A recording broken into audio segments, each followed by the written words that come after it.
Welcome to Brohala Gaming, where the focus is on gaming, fun, and friends. I'm here with Jason and Matt, and we're finally going to start talking a little bit more about Warcrow, the war game by Corvus Belli. Finally, right? Finally, Finally, we're getting around to it. They've had it out for a little bit, but yeah, we've had it a little bit. It literally came out at the worst time for recording for all of our just life. I started football season as soon as it came out, and that was it. No recordings happened, but things are starting to slow down a little bit. So I've been itching. To do this, to talk about this war game, to talk about the lore. I'm excited. Me too. So today we're specifically going to talk about the Northern Tribes a little bit about the lore and background. Show a little bit of the map of Lindworm, which is the universe, the world in which Warcrow takes place, and then talk kind of about the cards that come in the starter box, which is called Winds from the North. So, who would like to start talking about Northern Tribes? So I've read a little bit of the book, at least the Northern Tribe part. Very, very interesting. Shout out to Corvus Belli and the entire Warcrow team. I'm very much enjoying the lore. The writing is fantastic. It's really good storytelling. We're starting with the Northern Tribes because honestly, that's what I'm playing the most to start. So yeah, if I'm playing it and I'm recording, we get to do what I want to do. I mean, I've been playing his other half, so Matt's been playing the hegemony, and I know the Northern Tribes only because they keep beating snot out of me.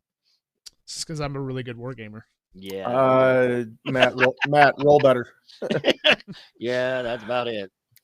So, Northern Tribes. These guys are orcs. I personally have never been a big fantasy orc fan. I tend to gravitate toward the humans more in most of my like Lord of the Rings, things like that. But the sculpts changed that for me. The sculpts were amazing. And I was just like, I want to paint this stuff. So that's why I'm interested in Northern Tribes. They do have an interesting backstory. So they are a tribe that have occupied the Boreal Lands for a very long time. They were the first to make their home in the icy areas of the north, as you expect most northern territories to be. Very wintry, very treacherous terrain. And they do have an ally. And we're not going to be talking about that ally too much other than just in reference because the Northern Tribes are two different factions, as I would call it. I'd call them races. They're actually two races. Yeah. So we have the Orcs and we have the Varric.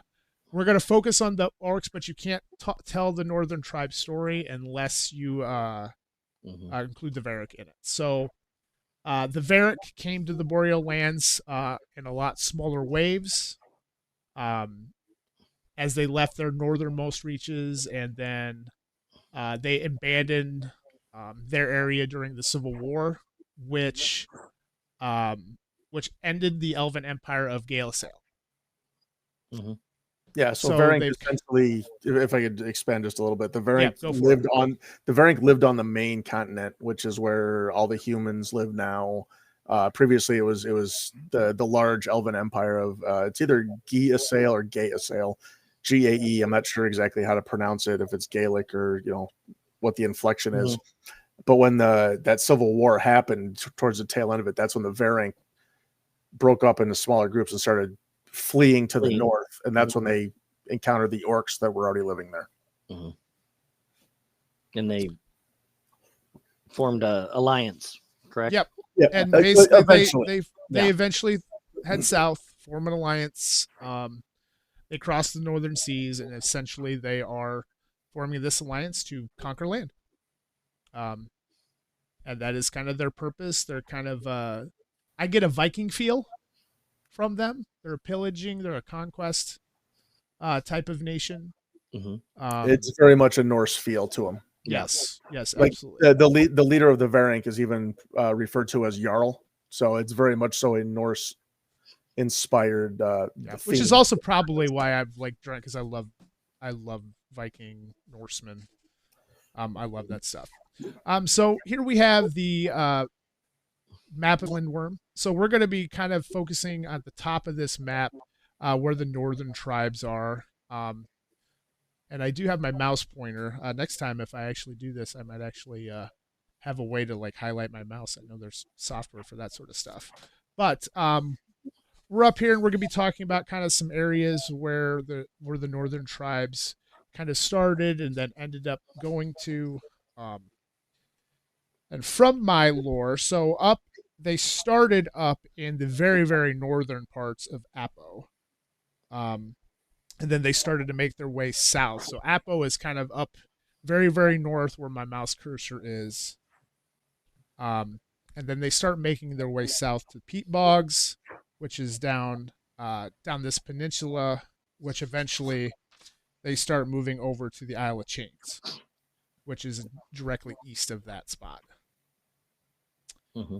And then so the head honcho, as I understand it, is the Ice Bear. Right? Well, there's two. There's one for the Varink, and that is Ice Bear. That's Alwart. Yes, Jarl Alwart. And then there's one for the Orcs, and that is the Wrathbane known as Alborg. So those are the two that actually have come basically forged this alliance to get Orcs and Varink working together, and they're the ones moving in force because there's something moving into the Boreal lands. There's a fog that's moving in, and they're trying to get away from it because they have no idea what's going to happen if they stay in it. Mm-hmm. And we haven't really talked about like what really started all of this with the fog. That is a kind of overall lore, which we're not really covering. You definitely have to read that if you get your books. But so we are focusing strictly on the northern tribes, and not necessarily the entire beginnings of Lindworm and where that started. So they started at the Isle of Chains, and they immediately go east to conquer Grotjard. I think I said that right. Yep. Yeah. Grotjard. So they start here where my mouse cursor is, and they go east to the where you see where it says Knoll. That is a capital city of Grotjard, and they go conquer that. Alborg takes it. He makes a lovely, lovely fortress of Grotjard to stake their claim, and so now they are on the mainlands of the south. So one piece of that I'd like to add is that they actually took all of Grotjard from the dwarves of Mount Haven.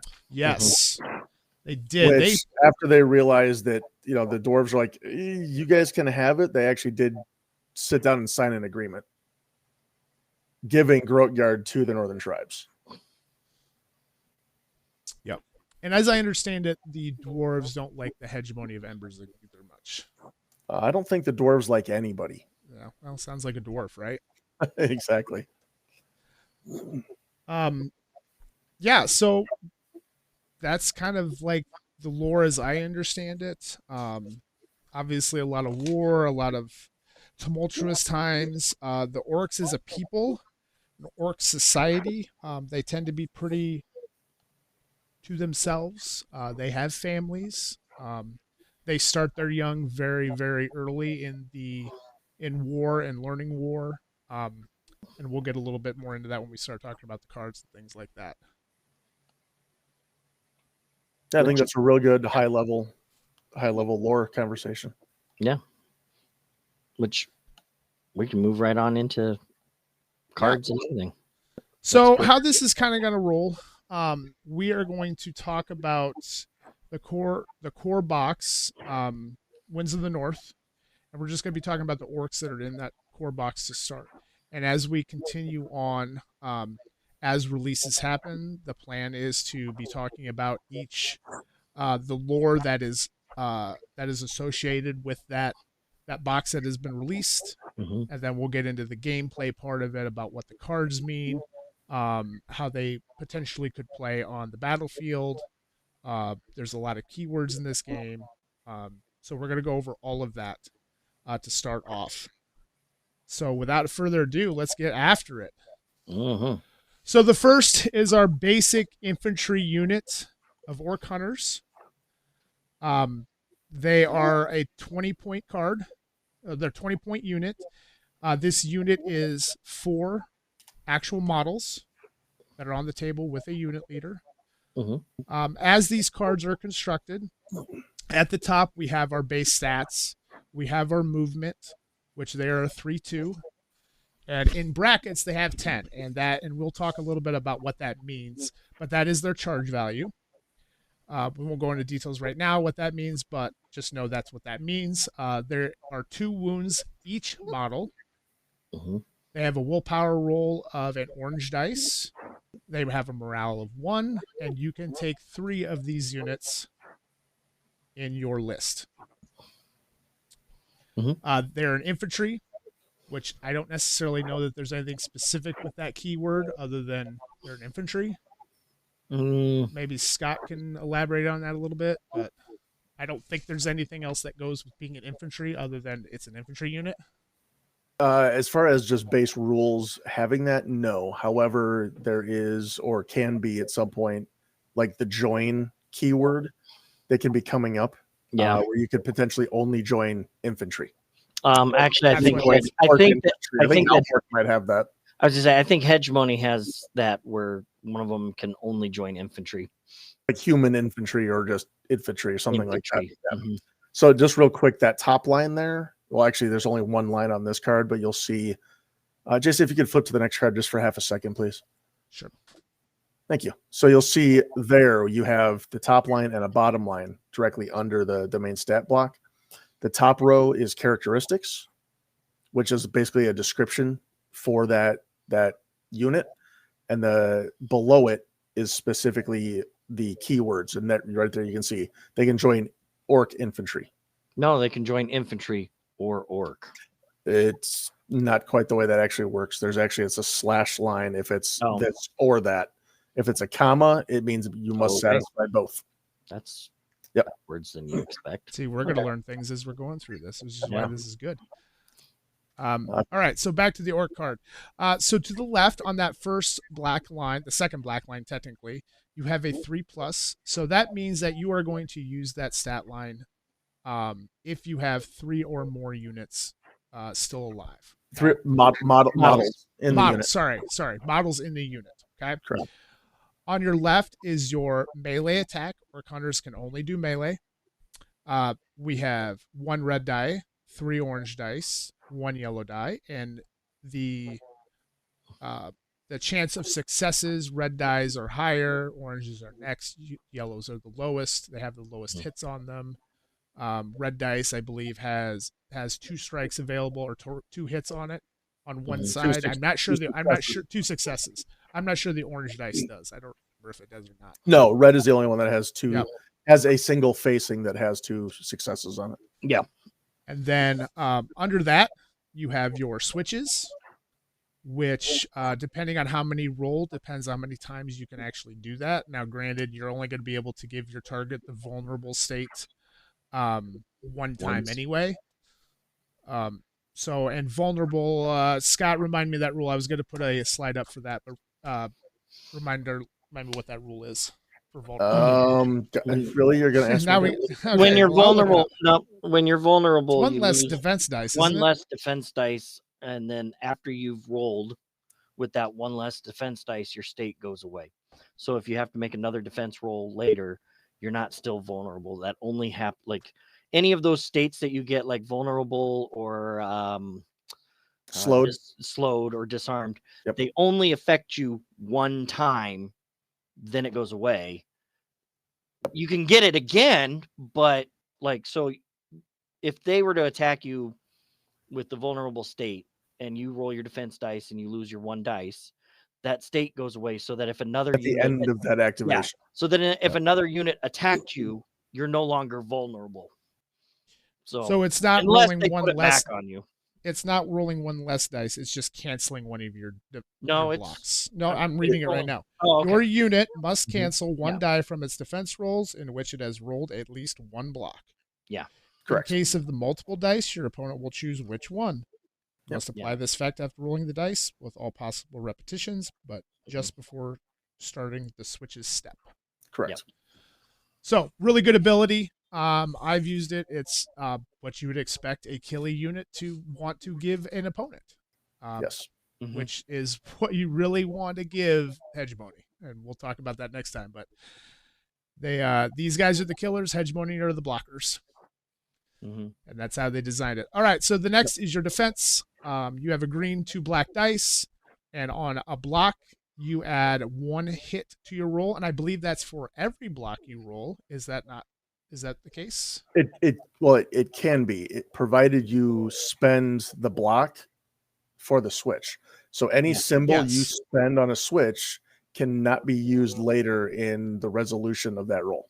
Gotcha. So you could give up your 3 blocks to inflict 3 wounds hits to the Hegemony unit, but you don't have 3 blocks then.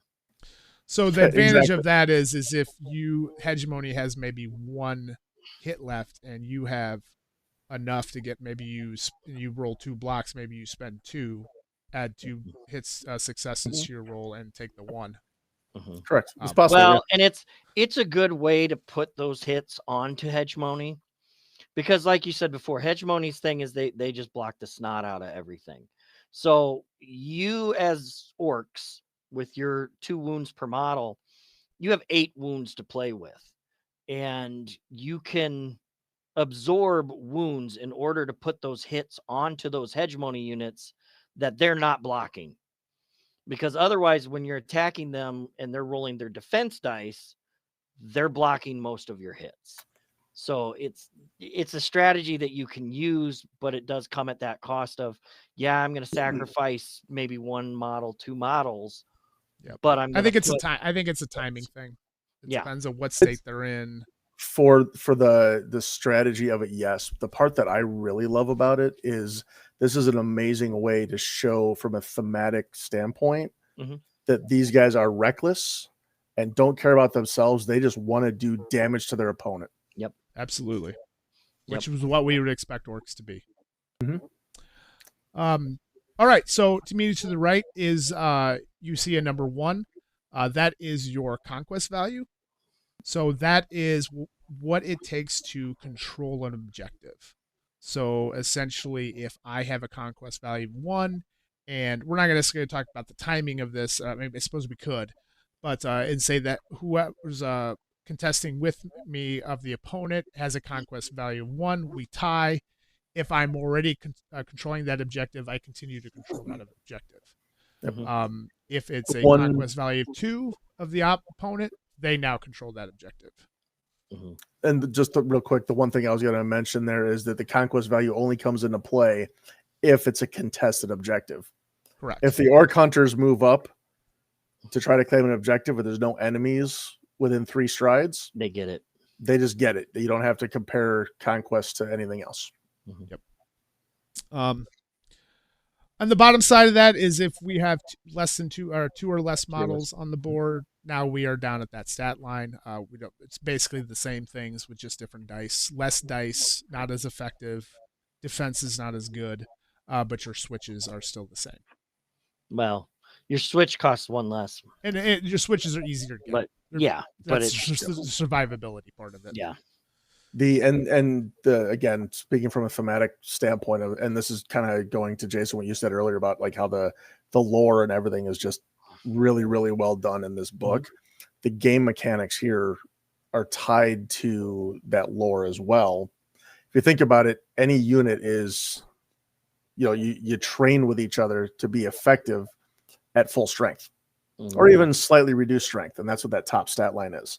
As soon as a unit reaches half strength or lower, that's when they start losing their effectivity. And that's where you go to that lower line.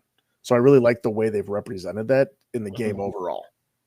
Yeah, and I've enjoyed it too. I think it's a cool way to like, hey, you're getting weaker, but these are the things that you still can do. These are the things you cannot do as well. Exactly, just like a real battle would be. And the one comment I'll make on that as well, because the rule specifically is you kind of regress to that lower effectivity at half strength. The early cards here for the starter box do not represent or print what the starting number of models are in a unit. Mm-hmm. Some of the later printings, like I think the Tundra Marauders and some of the other stuff, do have that printed value in the lower left corner. This one, or anything where it's not printed, if you take the lower line value and double it, that's your starting number. Yep. Yeah. Because it represents what half is. Mm-hmm. Yep, absolutely. So that's the stats of the Orc Hunters off the top. From a playable standpoint, here's what I've found with these guys. Yes, they hit hard, but I found that they do not. If you're going against another hegemony unit, getting damage through is very, very hard. Mm-hmm. What I have found success with these Orc Hunters is to occupy and get engaged with somebody so that they cannot move. Yeah. That is where I have found them to have the most success, and we'll talk about when we get to the Wise Mane, what you can do with that in order to help that out. They are not going to survive as long as the Bucklermen are, per se, but if they can tie somebody up or tie up a hetman, well, and I found that really helps. That's kind of their thing. I mean, their charge value being 10 versus, I believe the Bucklermen are like 8. Means that you're going to get the charge in before the Bucklermen do. And that charge really makes a big difference a lot of times. And like you said, you charge in, you're not going to maybe kill the Bucklermen, but now they don't get to charge you. And that makes a huge difference. The Bucklermen need the rerolls in order to get their damage through, and the Orc Hunters don't. So that's kind of their thing. And then, strategically, Matt, I'm sorry, finish, please. And strategically, the switch of putting vulnerable on, again, when you're going against like Bucklermen and stuff, putting vulnerable on them is really a big thing, because now they're losing one of their blocks, which they just block and block and block. That's what they do. They block for days. Yeah. Just to kind of mention mechanics, you're saying that charging is really beneficial. I just want to mention that on a charge, you have the ability to re-roll your entire attack roll after you roll it the first time. Mm-hmm. It's not one or, so that's the re-roll you're talking about. Yes. Yeah. If I don't like what I see, I can scoop up all those dice and re-roll it again. Yep. But it is all or none. Yeah. But it's a big deal. And in the games that we've played, I'm usually playing the hegemony, and that's the thing I run into is if I'm not getting the re-roll, I'm not getting the hits. So it's still a dice game. Yeah. And dice are fickle. Dice are fickle. Yep. And that's a great thing. I mean, I found a success. Tie up your opponent, tie up a hetman so he can't do his thing. I found is very successful. Mm-hmm. You'll find as you play this game, timing is challenging. Mm-hmm. Of when you activate, how far you go. There is a very big thing you have to keep track of, is like when the opponent can clap back on you, who's going to get that first attack in, and movement's a very big part of that. Mm-hmm. But that's a conversation for another podcast. All right. So Orc Hunters, basic infantry. We're going to move on to our lovely Wrathmane. Yes, he is a character. He is the Wrathmane. I can never say it right, but whatever. The Wrathmane. All right. He is a character. He is high command. He is an orc. He has the keyword join infantry, orc. Yep. He is elite, which we'll talk about, and he does have raging.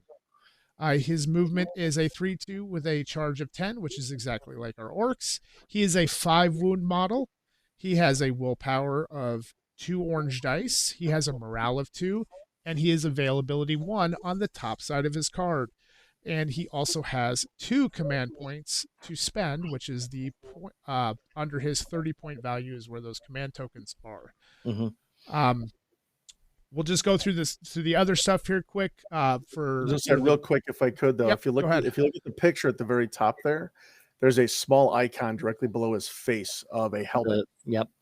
That helmet denotes every character is either going to have a helmet or a scroll. We'll see the scroll later when we get to the evoker. Mm-hmm. The helmet specifically means that they are an officer, and when you are creating your force, like when you have more than just the starter box, the full rules are you will choose an officer to make your commander.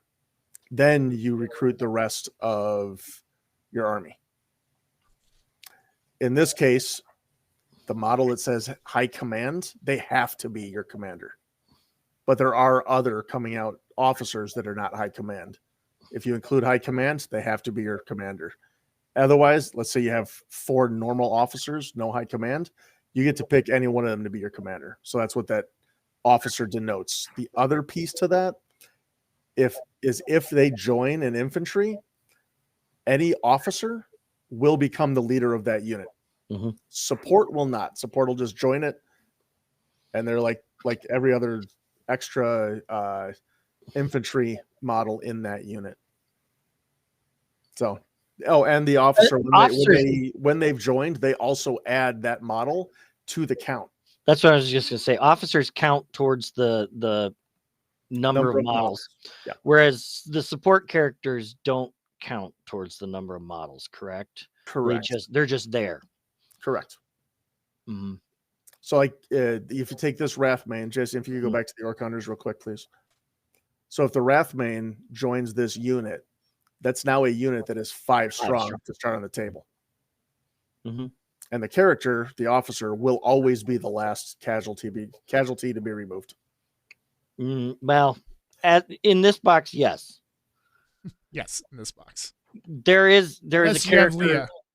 Yeah, Leia, there's a character in the expansion that with her headshot and take out the leader. Yes, unless there's damage dealt directly to the character. If it's just to the unit itself, then that'll be the last casualty. And that's a special attack for her. Correct. That you have to spend points and stuff. So correct. Mm-hmm. Sorry, Jason, I did cut you off. No, you're good. That's good stuff. No, that's the stuff that I don't have fully memorized, which is why you're here.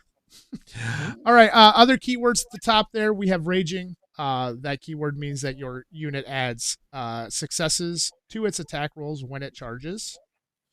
So how many? One success. One success. Adds a single success. Yeah. And then we have elite, and that is stated as once the dice have been rolled, rerolls included, and before advancing to the switches step, your unit will replace a hollow success with a filled-in success, and any hollow block with a filled-in block, and any hollow special with a filled-in special. And I said all of that right. Yes, you did. Good job. Yeah. And it's not just one, right? It's like if you had any hollow blocks, they are all now. Well, yes. If you choose, you get to make the choice. Yeah. Because it's may, not must. Yeah. Yes.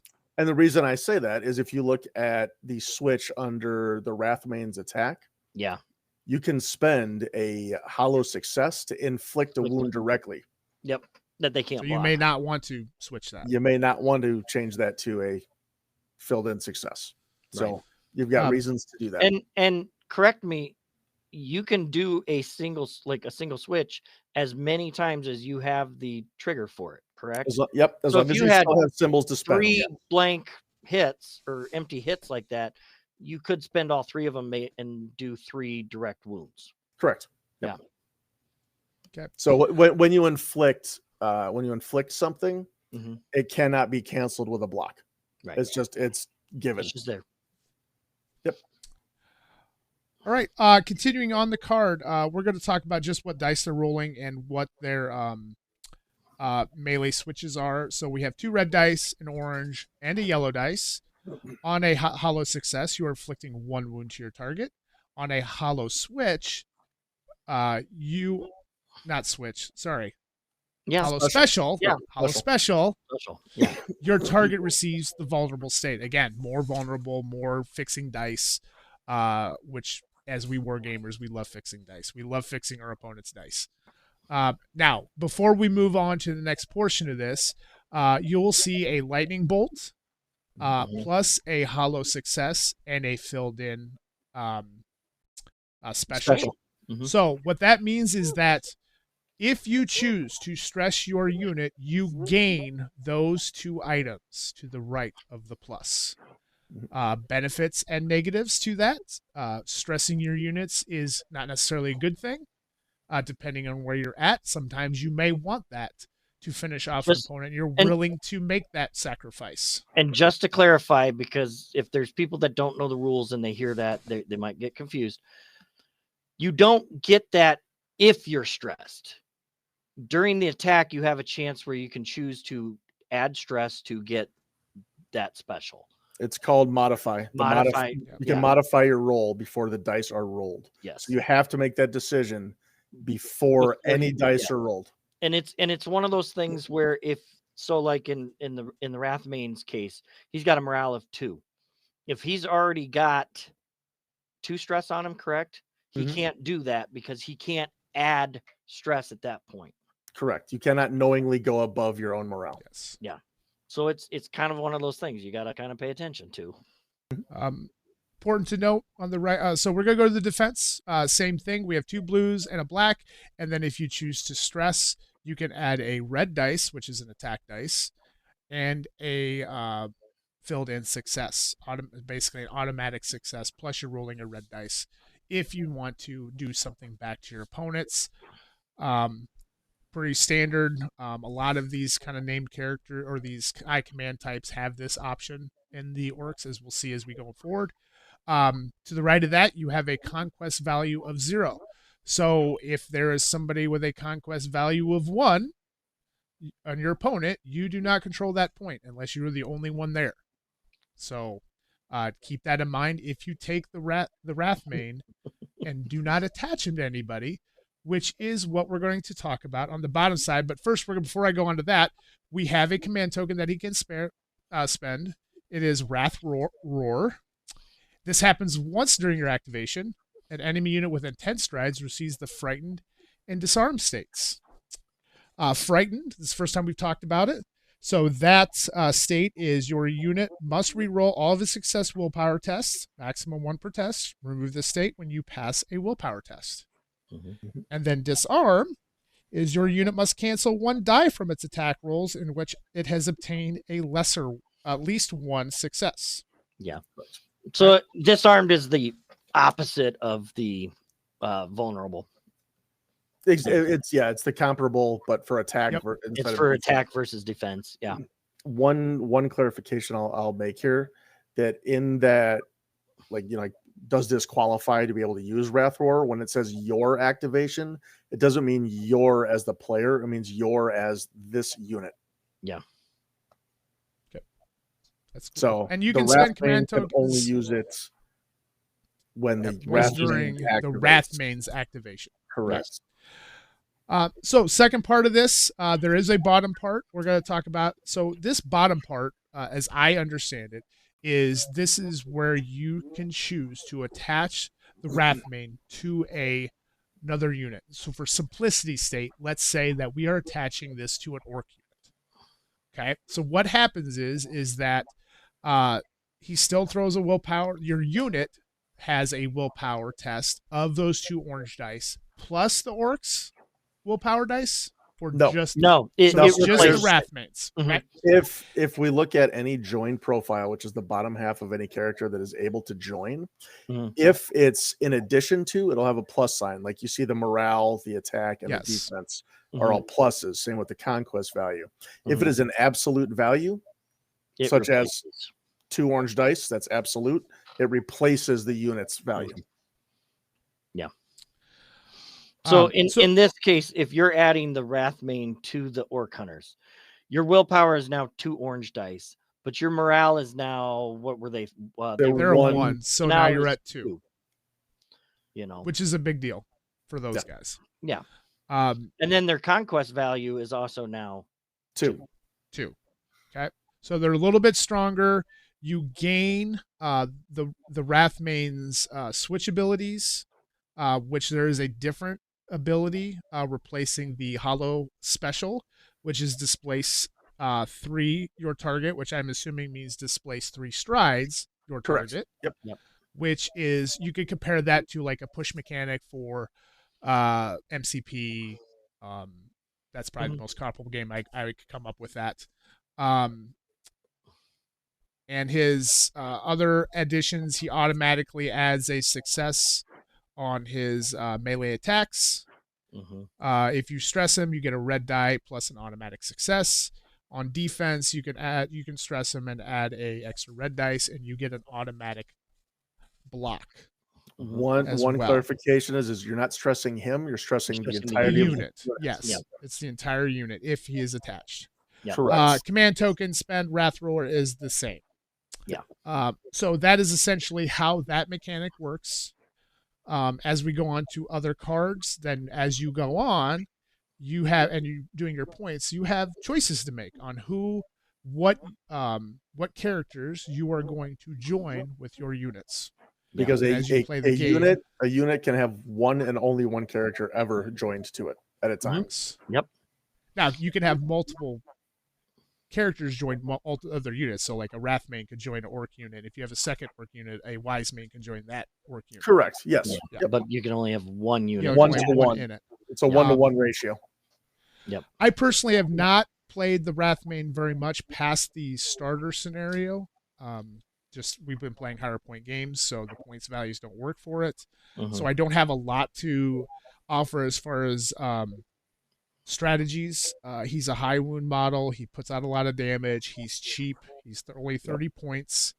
But obviously, when we get to Alboric, you'll see that how the difference is. But I would say a pretty standard Orc character, high command units, and you can attach if it works for your strategy. And just real quick, you can do that attaching the joining, because it's keyword join. You can join at deployment, when you're deploying. You can join during the game. You can leave during the game. So you can change up your strategies, go in with that strategy in mind. So there's lots of different ways to play that. Yeah, like you could have an orc hunter unit that is down to 2 models, and your Wrathmane could go over and I'm going to join in, and now they're back up to 3. The 3. So they get their bonuses back and stuff. Or on the flip side, if your unit's about to die, he can leave. He can leave, and then he is still a 5 wound model. Yeah. That's what I've also found is potentially, especially if you're going against somebody that can shoot characters in their group, you're going to want to hightail it out. Yeah. All right. So that's Commander. So we're on to the Wisemane. And the reason why I went to the Wisemane second here is because there's a little bit of lore that goes with this. Scott, can you explain that lore? You do a lot better than I do. Yeah, sure. When a Wrathmane gets kind of long in the tooth there, hasn't died in battle, was getting up there in age, they don't, like you hear about stories where, an older alpha gets challenged and they get killed and left. The Orcs don't do that. They actually will have them kind of retire, but move into the Wisemane role because they want to be the, that elder statesman and be able to give their advice to the new younger Wrathmanes coming up. So that's where the Wisemane comes into play. All right. So looking at the card, he's a 15-point model. His move is a 2/3, so it's opposite of the 2 cards we just learned. So his first move value is a 2, and then he can move again for a 3. His charge value is 9, so his effective charge is a little bit lower. Wounds 3, willpower, roll of an origin, a yellow dice. He has a morale of 1, and you can take only one of him. Keywords, he's a character, he's an orc. He has fearless, and he can also join an infantry or an orc. Fearless is your unit. And infantry. And infantry and orc. Yeah, you have to satisfy both conditions. Yep. Fearless. Your unit ignores the effects of intimidating and is immune to the frightened state. Intimidating, if I remember right, is the morale check.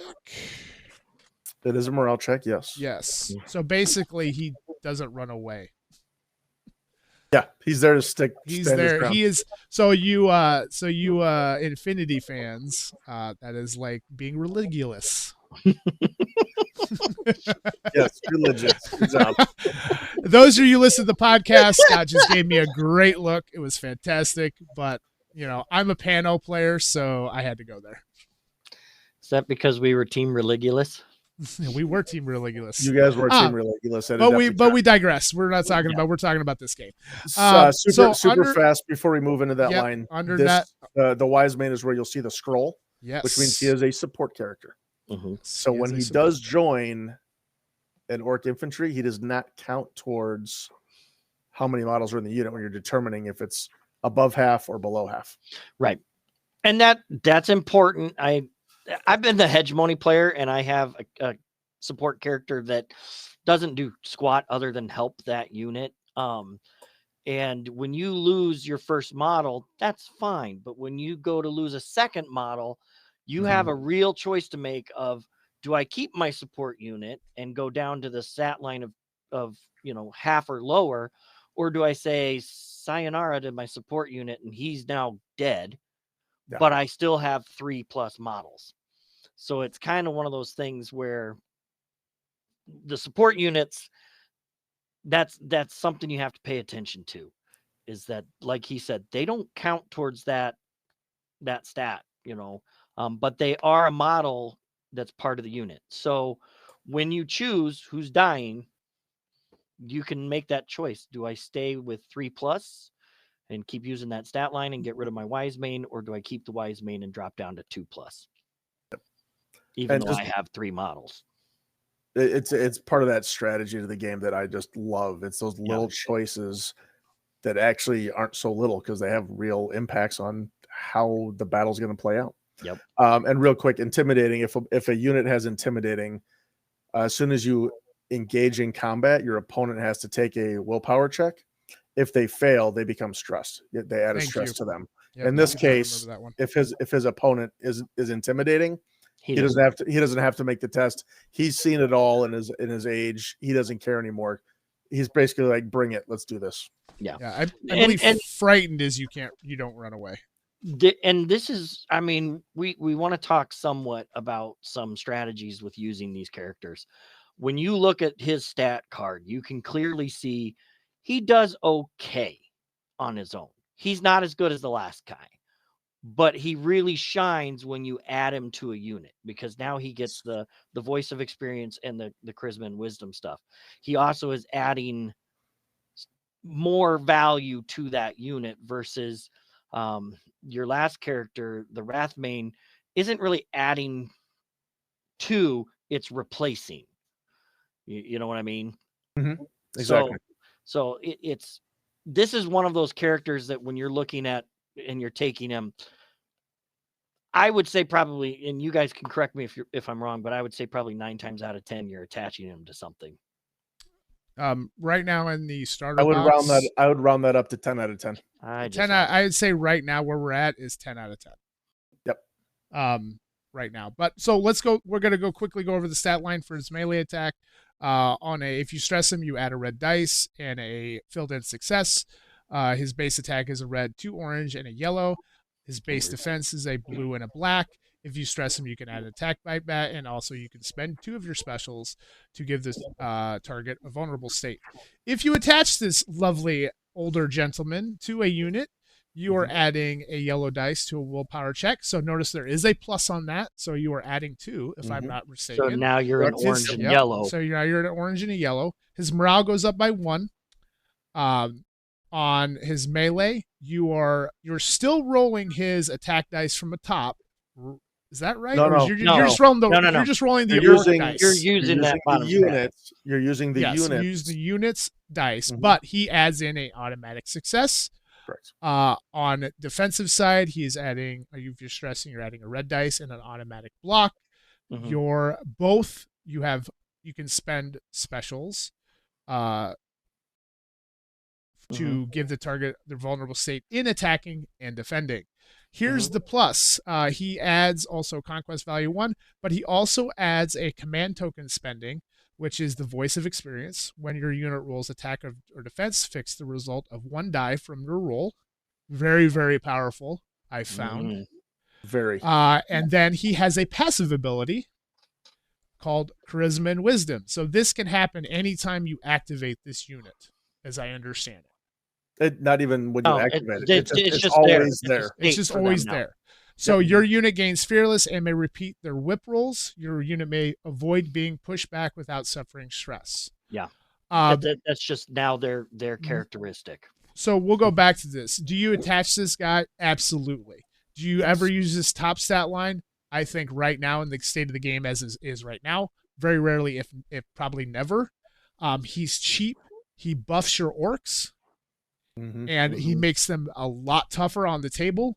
I am attaching this guy right now every single time. Now, this is a rule I'm not familiar with. Can you, if he's attached, could I unattach him and then move over and attach him somewhere else? Not in the same activation. No, but I mean like during the game. Yes. Absolutely. Yeah. So that might be the only time that I would see him by himself is he left one unit to go to another unit. And I think it's tough because I mean we don't know yet. We haven't played enough point values to really get a good grip on that. I mean that's 2 activations to get him to do that, so that could be kind of a waste. What I have found though is that I have a tendency, I think there's a point in the game where you want to get him out of the unit if the unit's about ready to die. He doesn't count as a conquest value, but at least he doesn't, like, if you get 4 shot, at least it's 2 units to deal with. Yeah. Now exactly. You could frighten, and I believe when you leave, you keep the stress of the unit.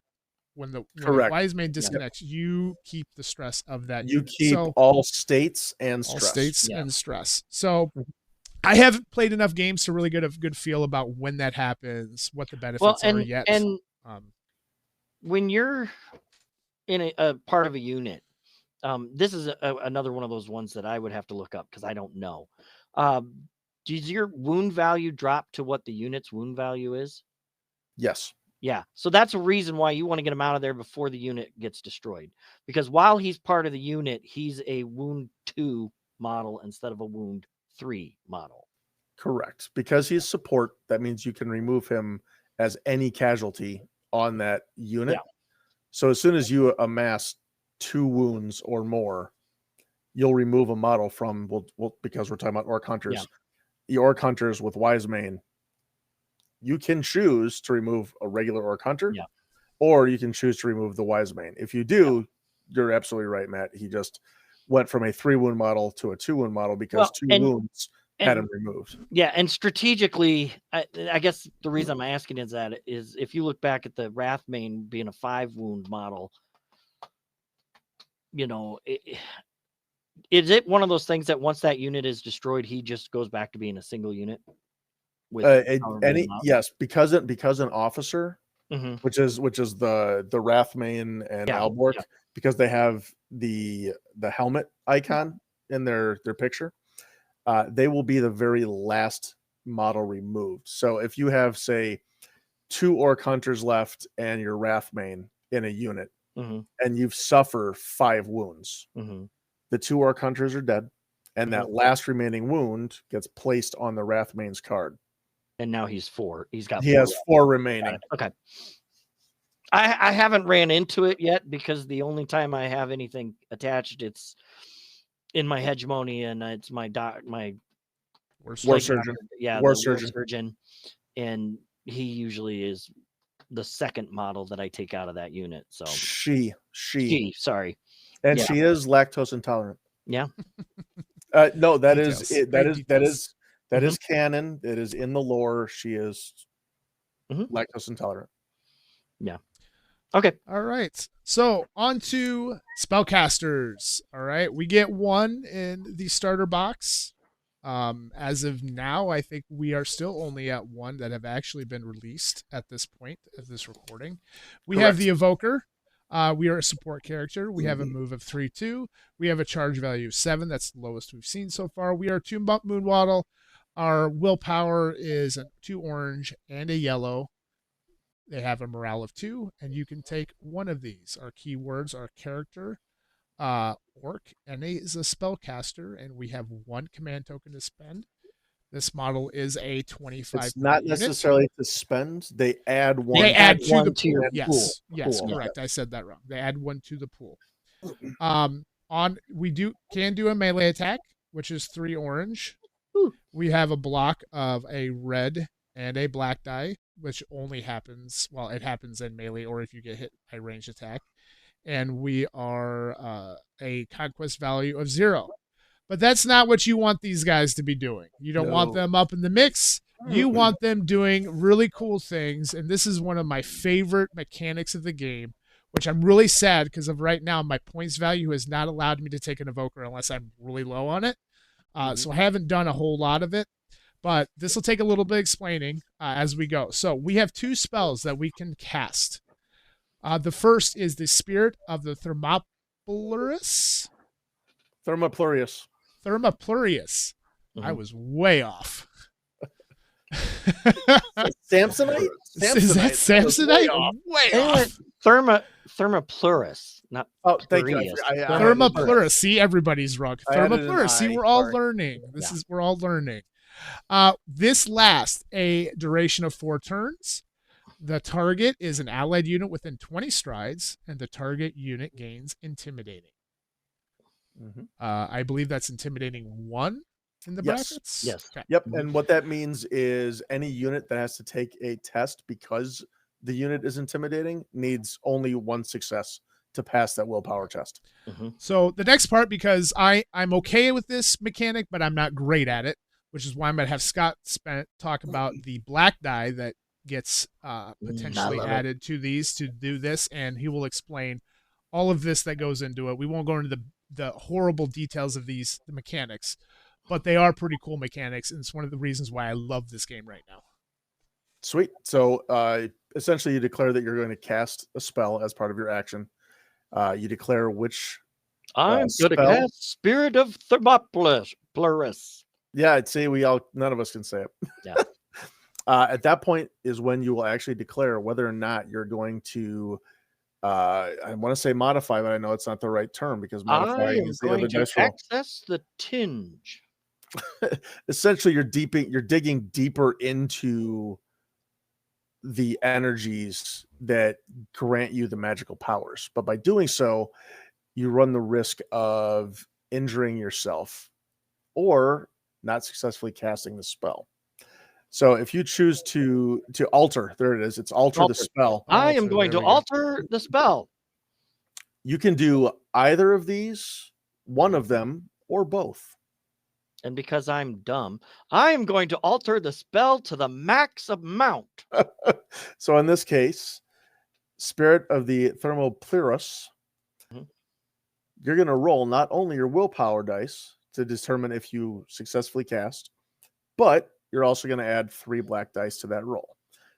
For theme, what I do in games is I ask my opponent to do it because it turns it kind of into a face-to-face roll.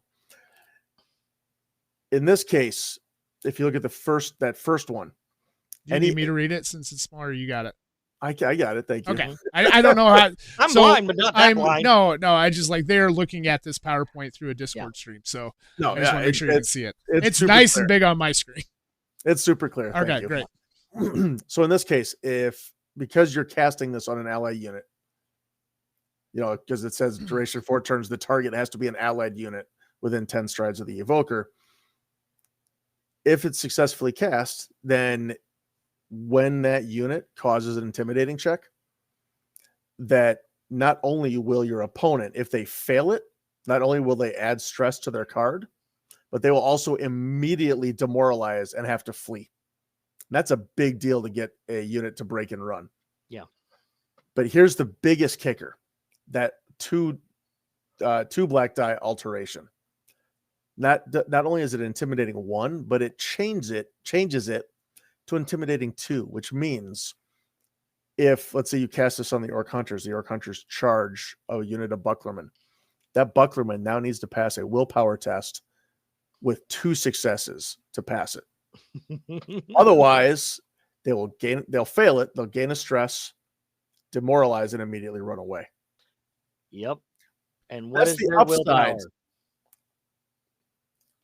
Depends. Pretty sure that their willpower, unless they have somebody attached, is 1 dice. It could be 2 if somebody's just even on the table. Well, that's true. Yes, that is true. But we'll talk about that when we get to the other one. Yep. So we've talked about all the upsides here. But wait, there's a downside. Here's the downside, which is the greatest part of this whole thing. Because these are black dice that are being rolled. Any block, so a standard filled in block, will cancel any of your successes on your to cast willpower roll. So there's a chance that the spell might not even go off. Because you tried to make it too powerful. Because you try to make it too powerful. There's an even worse upside than that, though. For every hollow block that comes up on those black dice, you gain a tinge. Tinge is not good. That is your soul and your body are being stained by the magical powers that you are tapping into. And the more and more you do it, the worse and worse it can get. And here's how that comes into play in the game terms. For every hollow special you roll, the tinge will activate. And there is a tinge table that you look at how many tinge you have on your character. And it is specifically in step order. So any tinge you gain on this roll, if it activates, it counts for this immediate activation. And it goes anywhere from the unit gains 1 stress, I think is when you have 1 tinge. You can gain more tinge through it, all the way up to, I think if you have 5 or 6, I think 5 is the cutoff. You explode, and you can do damage to other units around you. And also game mechanic wise, when you have tinge markers on your character, when you go to cast spells in the future, they add a black dice to your willpower roll in the future as well.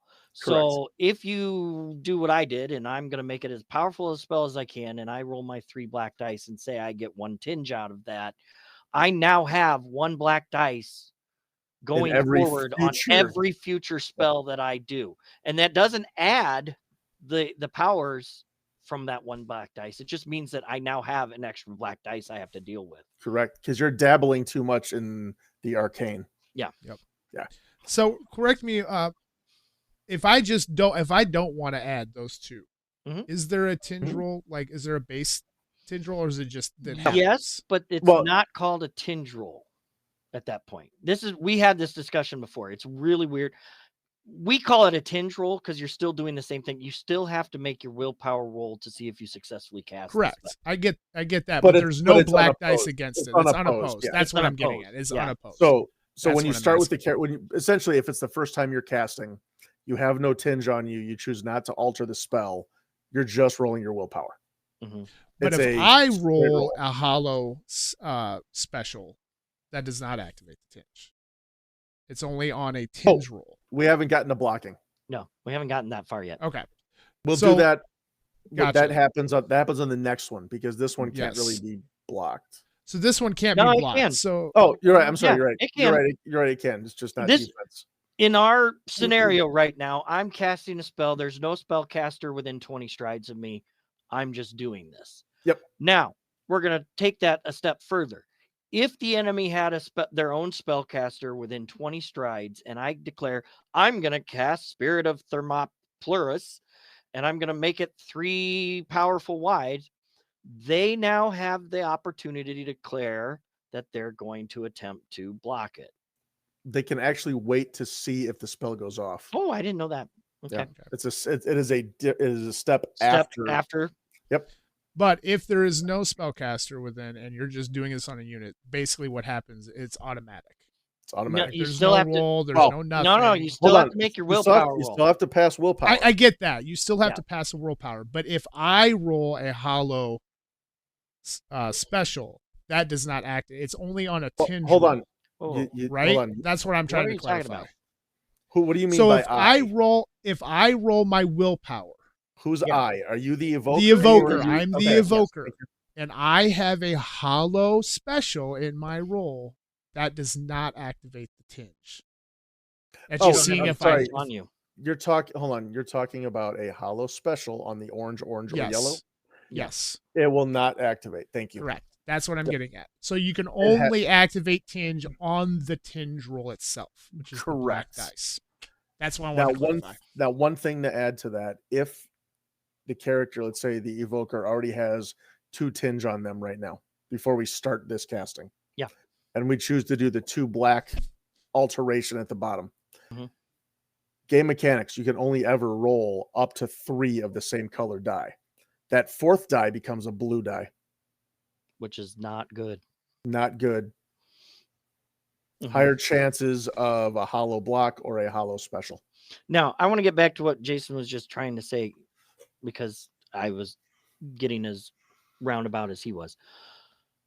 When I'm rolling my tinge roll, if I already have tinge on me and say that, so I'm rolling 1 black dice already. Yep. If I get a hollow special, it can be on any of those dice to activate that tinge, though, correct? No, just the black just dice. the black dice. Okay. That's where I was, because I think we've done it wrong in the past. So got it. All right. That's why I personally have found it very, very helpful to have my opponent roll the tinge roll, because it's so, Matt, if you and I are playing, I'm the evoker, you're the hegemony. Yep. I will only be rolling my willpower. Yep. And I'll any of the dice I ask you to roll on the tinge roll, those are the ones that will affect if I gain tinge, if it helps cancel some of my successes on my willpower, and if we're activating a tinge. Yep. Got it. All right. So that's one spell. Our next spell, Summon the Rock. We're going to target an enemy with 8 strides. So you have to get somewhat close for this to happen. Resolve a ranged attack with a red, or orange, and 2 yellow against the targeted unit. So that's just base. I would assume that if I do this, that they can still roll their defense roll against this. Yes, but yes, yeah. I was just saying, let's go through order of operations. Yeah, you just have to again declare that you're going to be casting a spell. So you gather the rock. Gather your willpower. You determine if you have any tinge on you already. I do not, because I was good last time. Then determine if you're going to alter the spell at all. Yes, because you happen to be 9 strides away. Yes. I'm going to put the first one on so that I now have a range of 14 strides. Perfect. Now we will do the tinge roll. The casting roll. Yeah. So it's the willpower and the opposed tinge. Yes. We roll that. Our other option, if we add 2 black die, after the resolving the attack, the spell gains the property remains active and adds the effect. The target and all enemies within 5 strides from it receive the slowed state at the beginning of their action. Slowed state means that you can use only your first move action, if I am correct. If I remember that. So you're essentially having your movement potential.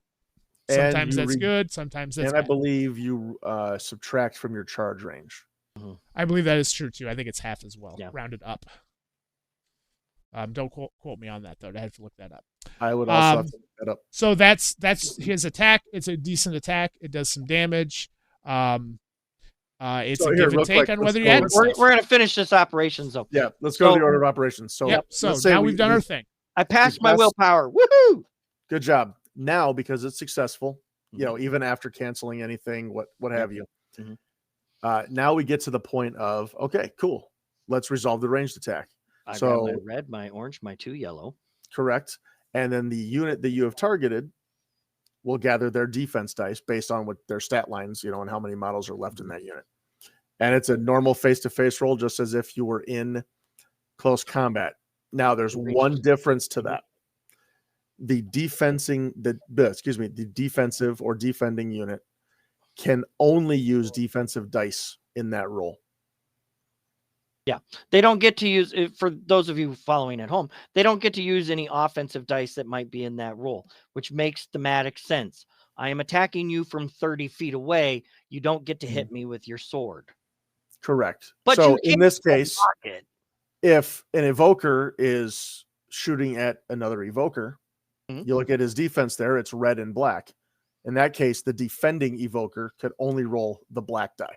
Because red, that is still in orange, and yellow defense. Yep, it's still in ranged. Yep, that defense. Now I have yet to see a ranged defense that deals damage back from a ranged. You can't ability. They don't have. I haven't seen you one cannot yet. Do it as the game stands right now. No, it is in the rule book.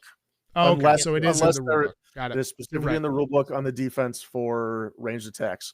Now that doesn't mean that there couldn't be a unit in the future that overrides that. Correct. But as that's more what I meant by that as the current state. Yeah. So before we move on to how we use this unit, we have one last thing on the card. We can spend a command token called for Delegate of the Ancestors.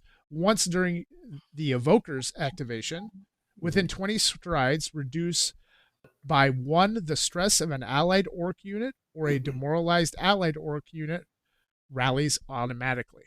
All right, so he's rallying the troops. He's taking that stress off. I think this is a pretty powerful ability. I have yet to use it because I think I've played the Evoker in the scenario 2 of the starter box, and that is the only time I've used him.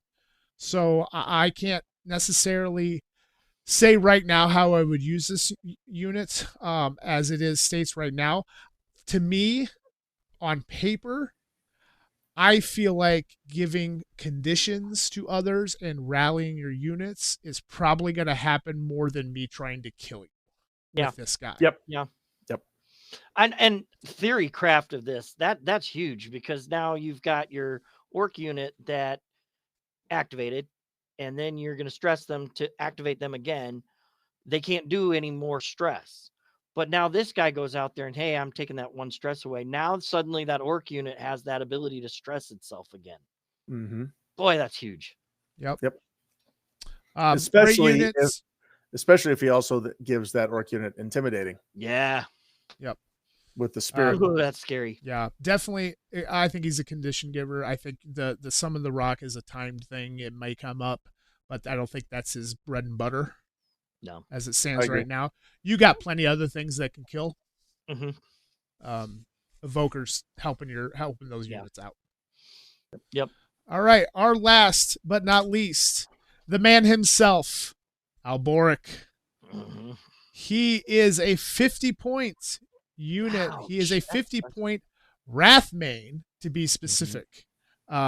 Boy, was I confused on this when I first got it. I have 1 Wrath main and 2 cards. How does this work? Well, friends, if you haven't figured this out yet, Alboric is a Wrath main. That model is used for both cards. You choose if you want the basic Wrath main high command, or you can go with our named character.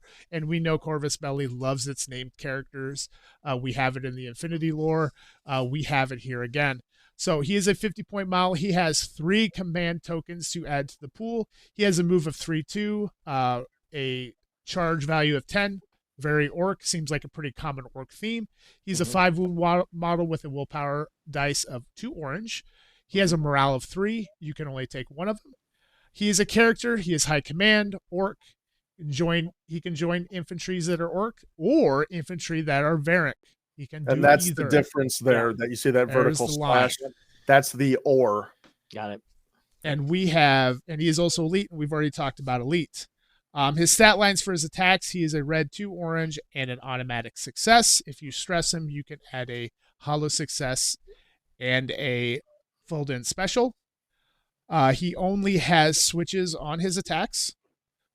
2 specials, cancels 1 block from your target, add an automatic hit success to your roll. A hollow special, your target receives the vulnerable state. A hollow success, your target suffers 1 stress. On his defensive side, he is, if you can stress, you can add a red die and an automatic success. He is 2 blue. He is 1 black. He has a conquest value of 0. Before we move on, this guy hits like a truck. Yeah. I have seen him eliminate other characters in 1 dice roll. Yep. It can happen because of that automatic success. You stress him, he adds even more grossness. There's a reason why he's 50 points. There's a reason also why at this point, I don't attach him. I don't see a reason why you would, unless there's a thematic campaign reason to do so, because he is way better on his own than he is inside of a group. We'll just go through quick what his other abilities on his card. He can spend a command token for the Warg and the Crow once per round. At the end of the activation of allied orc, or activate an allied unit Varic, and vice versa. The unit can only perform 1 action. It cannot be a long action. And it does not receive stress or an activation token. We have 2 passive abilities. Wait. War Alliance. Before you go on to the other, explain what that means. Sure. Is like in essence, you at the end of an activation of an allied orc unit. So hey, the orc hunter's moved. Yep. I now get to spend this token, even though I'm not the active person, and I can take an allied Varink unit and you can do one short action, which essentially, for the most part, is a move. Unless it's one that's already engaged, in which case they can attack. You can attack for free, essentially. Yes. So I mean, it's just a way to get an out of turn activation on a different unit, and it doesn't cost them an activated token or a stress. That's big. Correct. It is a fantastic command ability. It's the one I've used the most currently. Granted, I have not had an evoker on the table, but it is definitely the most. It's really good. And well, as I've played this game, we're to the last card now. Depending on the scenario and how many turns you get in a round, you're not going to get everybody up the board. And here's the thing with orcs, or the northern tribes in general. They don't have any ranged attacks. You have to get them up the board if they're going to do anything. So with a combination of these command tokens, plus your no unit left behind, no model left behind, I don't remember the actual terms, but those are the only ways those unactivated units are going to get up the board, which I have found is absolutely key to getting these orcs in the fight, especially if you're spending an activation to stress a unit to give them another one. Well, if I have 6 units on the board and we only have 4 turns, that's 2 units that maybe even 3, depending on how you do your stress, that aren't activating, that aren't doing anything. So this command token makes up for that. Timing's important. So you have to think about, what am I going to activate first, and what am I, because it has to be opposite. If you do an orc, you can only do a Varink. I don't think you can do another orc unit. You cannot. You definitely cannot. So you have to think about that too in your order activation, your action economy when it comes down to that. Very powerful ability. I think the game I played against Will, I think I spent 4 of my command tokens on this ability alone, and I spent it early. That's about right. Yeah. Just to get them up the board. It would have been 3. 3. Yeah. Cause I think we were like, I had 4 units. I think we were doing a 160 point list, which I think I had 4 actual units on the board, but there were only 3 turns in a round. So, and he had 5, I think. So it was even worse on his end. Yeah. Because their units are a little cheaper. So that's the really interesting part. Because it's not like Infinity where you have the amount of units you have is the amount of activations. That's not how this game works. No. So really good. Now you can talk about his other 2 passives. So we have our passive ability. We have War Alliance. Until the end of the scenario, the characters that can join Orc infantry units can also join Varink infantry and vice versa. This effect does not stop applying even if you join a unit or are eliminated from the battlefield. That is huge, by the way. That is very big. And it's one of the things that I also think that a lot of, like, as you're first starting to play the game, it's one that you're going to forget about because it impacts almost every other card out there, every other unit. It's not something that just impacts Alborg. So because if he's got let's say the Wise Mane, the Wise Mane lists infantry, orc for their join keywords. Let's say you have a unit of skin changers. You can attach him to the skin changers that are Varink, only if Alborg is in the list as your commander. Yep. That's a big deal because the other part die on skin changers is the second part of that is also really huge that I don't think people realize is that it doesn't stop if you eliminate him, because some of those abilities, if your character got eliminated, you no longer get that benefit. But in this case, you still have it. So that's huge. On our last passive on this top part, Sword of the Sun, while you have damage, you gain Dispel, where D as many blue dice as the damage suffered, max of 3. Plus, you may add a yellow to your attack and defense rolls.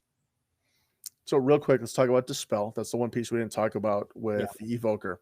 Yes. After the declare modification step, correct? Alterations. Yep. After you declare alterations, if it is a spell that is targeting an enemy unit and that enemy unit has Dispel, they can roll whatever dice they have in their dispel roll to attempt to block out and remove successes from the willpower casting roll. Is it only? I didn't think it was only when they target an enemy. I thought it was anytime they're casting a spell, you could and you're within 20 strides. That's only if it is a spellcaster trying to block. Got it. Okay. Dispelling is that unit has to be the target of the spell. Got it. Okay. Mm-hmm. Yeah.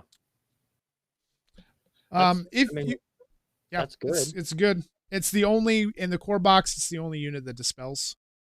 Because I don't think Evoker doesn't have a dispel either. So this is right now. No, but the Evoker is on the Northern Tribe right now. He's the only one that has dispel. Yeah, by being a magic user, the Evoker doesn't. He automatically has that ability. Yep. Yeah. On the bot side, if you so choose, to attach him, where morale goes up by 1. We are rolling 2 orange dice. We are not adding to it. We have an automatic success. We have an automatic block. And we still have the Warg, and the Crow is the only ability we have to spend a command token. You do not get the passives. So as I see it you still get War Alliance because it says you do. Okay. Even if you join a unit, it still counts. Yes. Okay. I kind of made an assumption that once you attach, you don't get anything on the top of that card.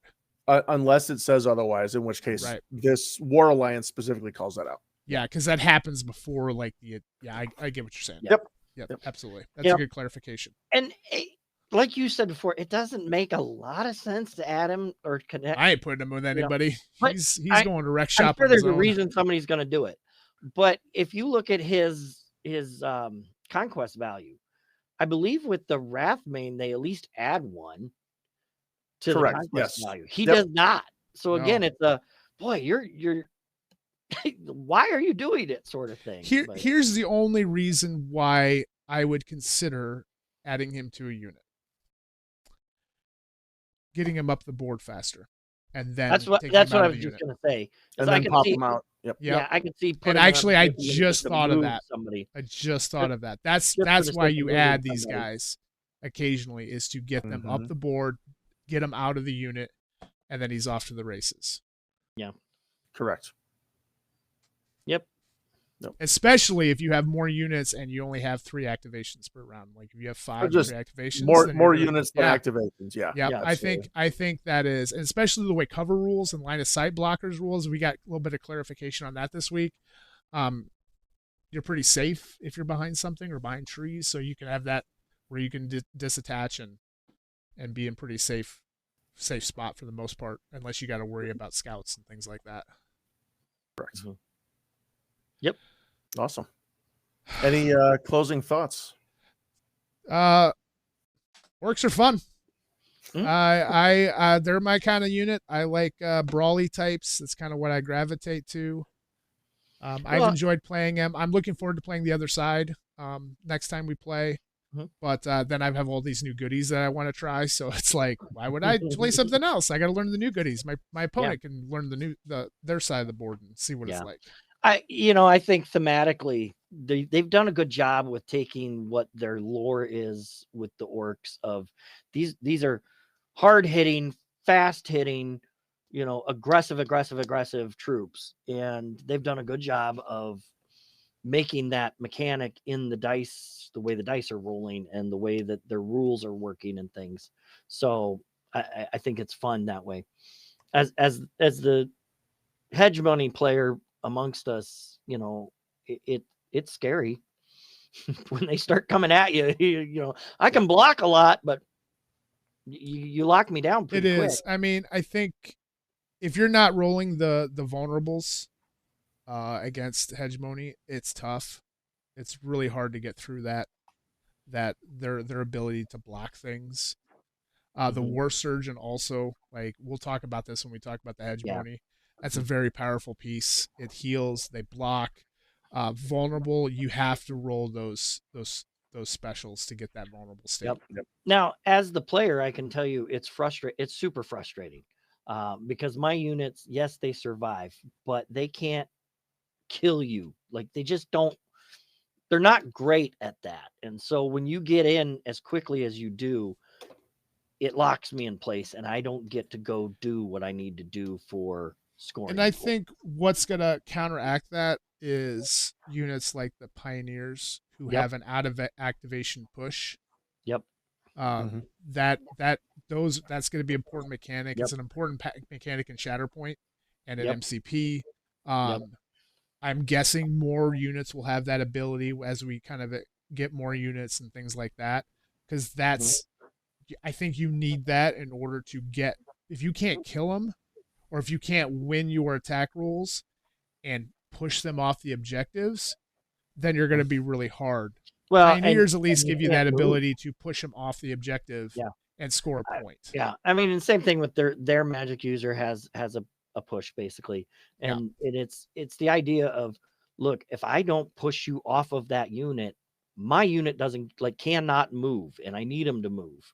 So that's, I think you're right. Pushing and stuff, you're going to start to see it more when players start to realize, hey, I got to get this guy at least moved away so I can go off and do what I need to do. You know, it's a common mechanic in these type of objective-based games. We're seeing it more. I don't play Warhammer, but I'm guessing it maybe has something like that. But so at this point, I'm enjoying the Northern Tribes. The core box is a good box. It's a good starter. Once you get rolling, the thing that we're going to get into as we kind of go is all right. Well, right now in the starter box, you have 1 orc unit. Well, right now you can't, unless you buy 3 starter boxes, you can't have 3 orc units on the table as of yet.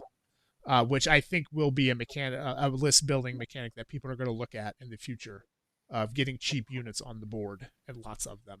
Yes, they will. Pad your activations. I'm assuming that the orc unit will have its own separate box in eventually a few months. Yeah.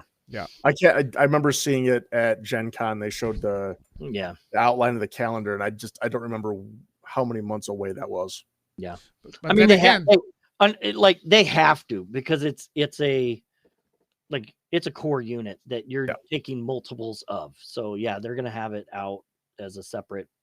But the thing to remember, you have 6 units on the table and you only have 3 activations in a turn or 4 activations in a turn. Somebody's not getting activated. You got to figure that out. So that's going to be the push and shove, and it's all good. And right now we're a campaign centric narrative type system right now. Yeah. We're not a wargaming system yet. We don't have an army builder. It is coming, but we are not there yet. So we're still playing the thematic portion of this game. Soon, which I'm good with. Right. Soon, TM. Yep. Soon. Yep. All right. Well, that's it. This is our first one. Many more to come. We're going to chuck through this starter box. We got tons of releases that have come out that we have to churn through.